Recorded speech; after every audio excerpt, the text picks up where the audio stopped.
Although we may recognize the systemic nature of the world and would agree when challenged that something we normally think of as an entity is actually a system, our culture does not propound this insight as particularly interesting or profitable to contemplate. Let me propose to you a little exercise, taking the bay I am looking at now as a convenient example. It's not difficult to recognize that the movement of water in this bay is the visible behavior of a dynamic system.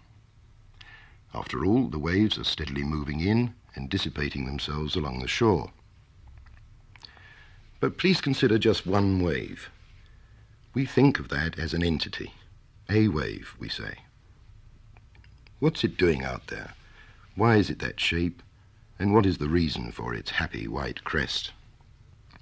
The exercise is to ask yourself in all honesty, not whether you know the answers, because that would be just a technical exercise, but whether these are the sorts of questions that have ever arisen for you. The point is that the questions themselves, and not just the answers, can be understood only when we stop thinking of the wave as an entity. As long as it is an entity, we tend to say, well, waves are like that. The facts that our wave is out there moving across the bay, has that shape and a happy white crest, are the signs that tell me it's a wave. Just as the fact that a book is red and no other colour is a sign that tells me that's the book I want. The truth is, however, that the book is red because someone gave it a red cover when he might just as well have made it green, whereas the wave cannot be other than it is because a wave is a dynamic system. It consists of flows of water, which are its parts, and the relations between those flows, which are governed by the natural laws of systems of water that are investigated by the science of hydrodynamics. The appearance of the wave, its shape and the happy white crest, are actually outputs of this system. They are what they are because the system is organized in the way that it is, and this organization produces an inescapable kind of behavior. The cross-section of the wave is parabolic, having two basic forms, the one dominating at the open sea stage of the wave and the other dominating later. As the second form is produced from the first, there is a moment when the wave holds the two forms. It has at this moment a wedge shape of 120 degrees. And at this point, as the second form takes over, the wave begins to break, hence the happy white crest. Now, in terms of the dynamic system that we call a wave, the happy white crest is not at all the pretty sign by which what we first called an entity signalizes its existence. For the wave, that crest is its personal catastrophe.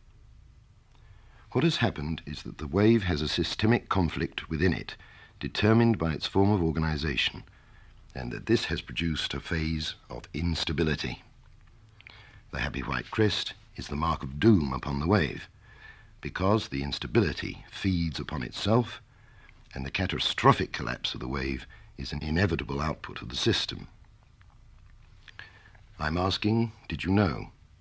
Not did you know about theoretic hydrodynamics, but did you know that a wave is a dynamic system in catastrophe as a result of its internal organizational instability? Of course, the reason for this exercise is to be ready to pose the same question about the social institutions we were discussing. If we perceive those as entities, the giant monoliths surrounding pygmy man, then we shan't be surprised to find the marks of bureaucracy upon them, sluggish and inaccurate response, and those other warning signs I mentioned earlier. That is what these entities are like, we tend to say, and sigh. But in fact, these institutions are dynamic systems, having a particular organization which produces particular outputs. My contention is that they are typically moving into unstable phases for which catastrophe is the inevitable outcome. And I believe the growing sense of unease I mentioned at the start derives from a public intuition that this is indeed the case.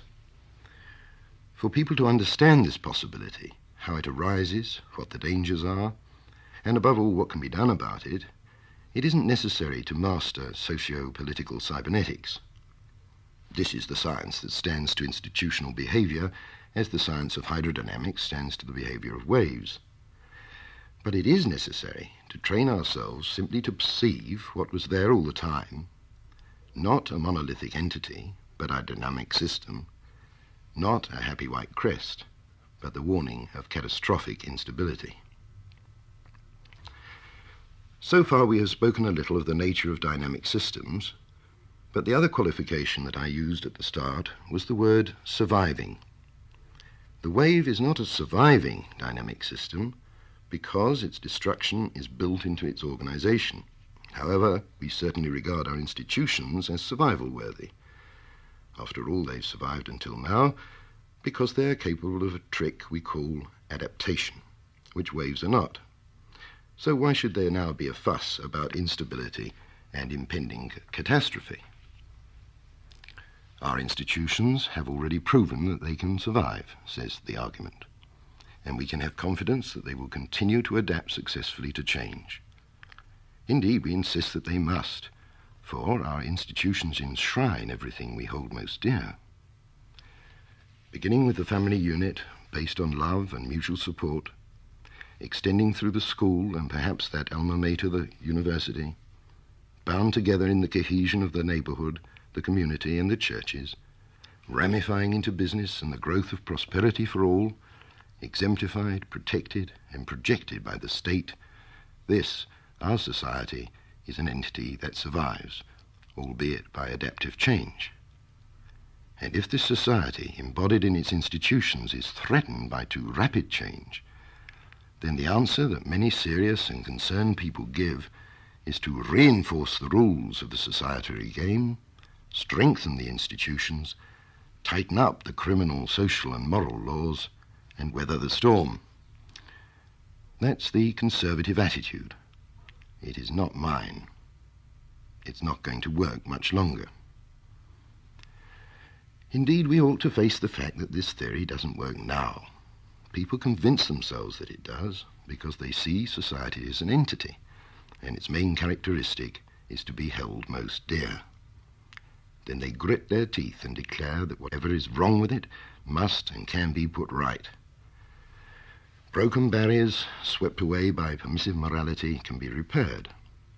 Departed children can be summoned home to eat the fatted calf. The majority of people who don't attend a church are still, surely to goodness, fundamentally Christian. The starving two-thirds of the world will eventually be fed. Well, not those two-thirds dying right now, but their descendants. And somehow a finite planet with exhaustible resources will be made indefinitely to support more and yet more growth. Oh no, this only even looks possible if we are dealing with a fixed entity, a society or a way of life that is held to enshrine eternal values, a golden ideal. If this has become somehow rather tarnished, then it can be reburnished with a little elbow grease. So some people, and especially some politicians, seem to think. But if society is a dynamic system, all these phenomena are not simply blemishes, they are its outputs. These unpleasing threats to all we hold most dear are products of a system so organized as to produce them, and not their contraries. These are not accidental, and they aren't mistakes. They are the continuing output of a systemic conflict which is due to specific modes of organization. And those modes of organization have currently arrived at a stage in their inexorable pattern of behavior which, like the wedge-shaped wave of 120 degrees, is incipiently unstable, on the verge of catastrophic breakdown.